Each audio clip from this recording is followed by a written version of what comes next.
குழு நண்பர்களுக்கு வணக்கம். இன்றைக்கி 18/1/2025 மயிலாடுதுறை மாவட்டம் காவிரி டெல்டா. இருட்டி போயிட்டு நினைக்காதீங்க, இப்போ காலையில் மணி 10 சரியா. ஏன்னா வானம் மேகமூட்டம். இன்றைக்கி மயிலாடுதுறையில் மழைன்னு சொல்லியிருக்கிறாங்க. நம்ம சம்பா அறுவடை துவங்கிட்டு சரிங்களா. சம்பா அறுவடை துவங்கிட்டு அறுத்து வயல்லையே காய வச்சு கொண்டு வந்து அதுக்கு அந்த காலத்தில் மாடு கட்டி போரடித்தாங்க, யானை கட்டி போரடித்தாங்க. இப்போ அந்த ரெண்டும் இல்லாமல் போனதுனால டிராக்டர் வந்துக்கிட்டு இருக்குங்க. அதுதான் இப்போ கட்டி அடிக்கணும். இந்த தாம்பு கட்டி ஓட்டி எடுக்கணும். சென்னையிலேருந்து நம்ம குழு நண்பர் மதிப்பிற்குரிய திரு பொற்செழியன் ஐயா அவங்க வந்திருக்கிறாங்க. அவங்களுடைய நண்பர் திரு கிருஷ்ணன் அவங்களும் வந்திருக்கிறாங்க. இது நம்ம குழுவை சேர்ந்தவங்க தான். திரு சரவணன் அவங்களுடைய இடம்தான். இங்கே மயிலாடுதுறை மாவட்டம், இங்கே தான் நரசிங்கநத்தம் எல்லாம் இங்கே ஒன்றா தான் இருக்கும். இப்போ அதை அப்படியே தாம்பு கட்டி ஓட்டி நெல் பார்ப்பீங்க, நெல் வைக்கோல் எல்லாம் இருக்கும். இது உணவுக்காக. அந்த காலத்தில் எல்லாம் கையால் தட்டி அடித்தாங்க. இப்போ கையால் தட்டி அடிக்கும்போது கூலி அந்த நெல்லிலே தான் கொடுப்பாங்க. கடலை பறித்தா கடலையில் கூலி, நெல் அடித்தாங்கன்னா நெல்லில் கூலி, மிளகாயை பறித்தாங்கன்னா மிளகாயை உருவி எடுத்தாங்கன்னா மிளகாயில் கூலி, தட்டைப்பயிர் பறித்தாங்கன்னா அதில் தான் கூலி. அப்போ எதில் உழைக்கிறாங்களோ அதில் கூலி கொடுப்பாங்க. இப்போ அந்த கூலிலாம் பார்த்தாது எங்களுக்கு பணமாக கொடுத்துருங்க அப்படிங்கிறாங்க. நெல்லோட விலைக்கும் ஆட்கள் கேட்குற கூலிக்கும் கட்டுப்படி ஆகாது. அதனால் இதை தட்டி எடுத்தால் சாத்தியம் இல்லை அப்படின்னு சொல்லிவிட்டு இந்த மாதிரி தாம்பு கட்டி ஒரே தெரியாக ஓட்டி டிராக்டர் சுற்றுது பாருங்கள். அப்படியே நெல்லெல்லாம் உதிர்ந்துடும். வைக்கோலை உதறி தனியாக எடுத்து வச்சுட்டு கீழே உள்ள நெல்லை எடுத்து தூக்கிடுவாங்க. இப்படி தான் இப்போதைக்கு சாத்தியம் சரிங்களா. ஆனால் நாங்கள் இப்போ விதைக்கெல்லாம் என்ன செய்கிறோம், கையால் தட்டி தான் எடுக்கிறோம். விதைக்கெல்லாம் கையால் தட்டி தான் எடுத்தால் தான் முளைப்பு திறன் குறையாமல் இருக்கும். இது உணவுங்கிற இடத்துல வரும்பொழுது இதை நம்ம டிராக்டர் வச்சு ஓட்டி தான் எடுக்க வேண்டியதாக இருக்குது.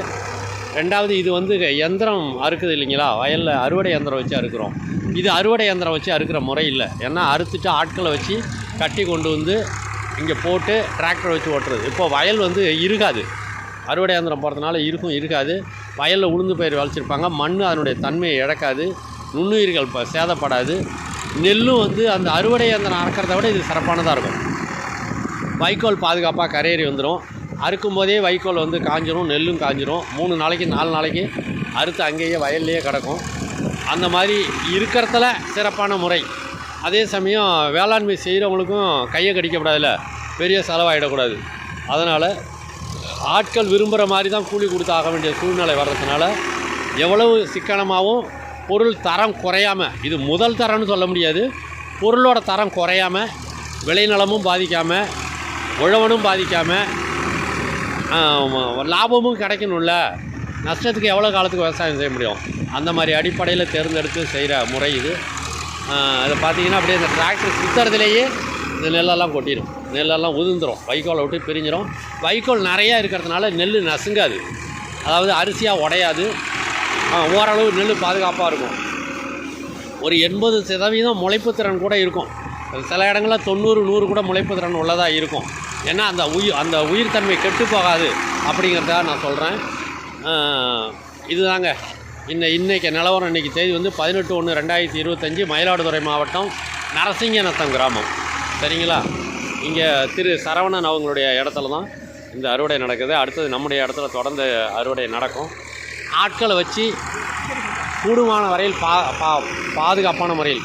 இந்த நெல் ஆத்தூர் கிச்சடிங்க, ஆத்தூர் கிச்சடி சம்பா இருக்கு பாருங்கள், நல்லா செழிப்பாக விளைஞ்சிருக்கு. ஆத்தூர் கிச்சடி